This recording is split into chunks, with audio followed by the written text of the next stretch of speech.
नमस्कार, प्रभात साक्षी news network और आप सभी का स्वागत है। केंद्र सरकार ने आज बिहार को दो बड़े तोहफे दिए।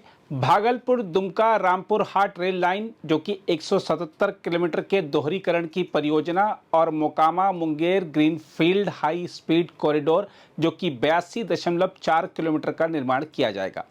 कुल मिलाकर लगभग 7600 करोड़ रुपए से अधिक का निवेश बिहार और उसके पड़ोसी इलाकों में होने जा रहा है।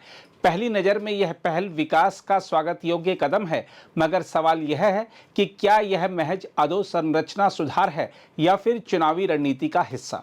देखा जाए तो रेल दोहरीकरण परियोजना आर्थिक दृष्टि से अत्यंत महत्वपूर्ण है। कोयला, सीमेंट, खाद और निर्माण सामग्री जैसे उत्पादों की ढुलाई में यह नया ट्रैक सहायक होगा। साथ ही देवघर और तारापीठ जैसे धार्मिक स्थलों को बेहतर कनेक्टिविटी मिलने से पर्यटन को गति मिलेगी। इसके अलावा लगभग 29 लाख की आबादी और 441 गांवों तक रेल की सुविधा पहुंचने का दावा भी सरकार के समावेशी विकास नैरेटिव को बल देता है। इसी तरह मोकामा मुंगेर हाईवे को भी बिहार के औद्योगिक नक्शे का नया पड़ाव माना जा सकता है।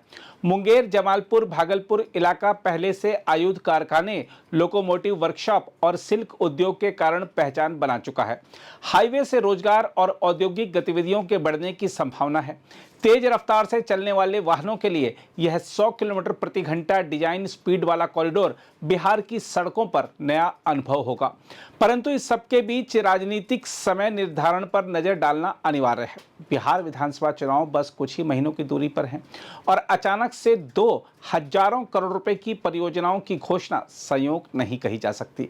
केंद्र की यह रणनीति साफ झलकती है कि चुनावी मैदान में उतरने से पहले विकास का कार्ड सबसे आगे रखा जाए। हम आपको बता दें कि बिहार की राजनीति जातीय समीकरणों के इर्द गिर्द घूमती रही है। बीजेपी लंबे समय से इस समीकरण को विकास बनाम जाति की बहस में बदलने का प्रयास करती रही है।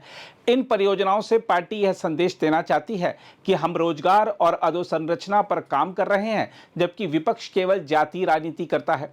धार्मिक महत्व वाले स्थलों को रेल नेटवर्क से जोड़कर बीजेपी ने अपने पारंपरिक धर्म और विकास के मेल को भी साधने की कोशिश की है। कैबिनेट ब्रीफिंग में आज जब केंद्रीय सूचना और प्रसारण मंत्री अश्विनी वैष्णव से जब सरकार के इस फैसले के राजनीतिक महत्व से जुड़ा सवाल पूछा गया तो देखिए उन्होंने क्या कहा। वो तो खैर आपकी इच्छा है कैसे आप जोड़ोगे सर, विपक्षी दल, लेकिन हम आपके सामने ये सारे के सारे प्रोजेक्ट्स रख लेते हैं। आप सिर्फ इसमें स्टेट का नाम पढ़ लो।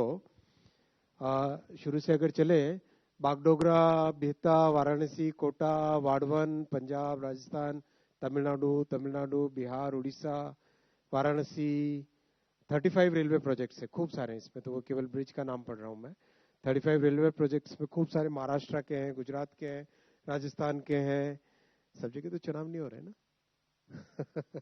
इसके बाद में नीचे देख लो, इंडस्ट्रियल सिटीज, अर्बन हाउसेज पूरे देश भर में है। फिर केदारनाथ, हेमकुंड साहिब, इतने प्रोजेक्ट्स हैं। नॉर्थ ईस्ट के पावर प्रोजेक्ट्स।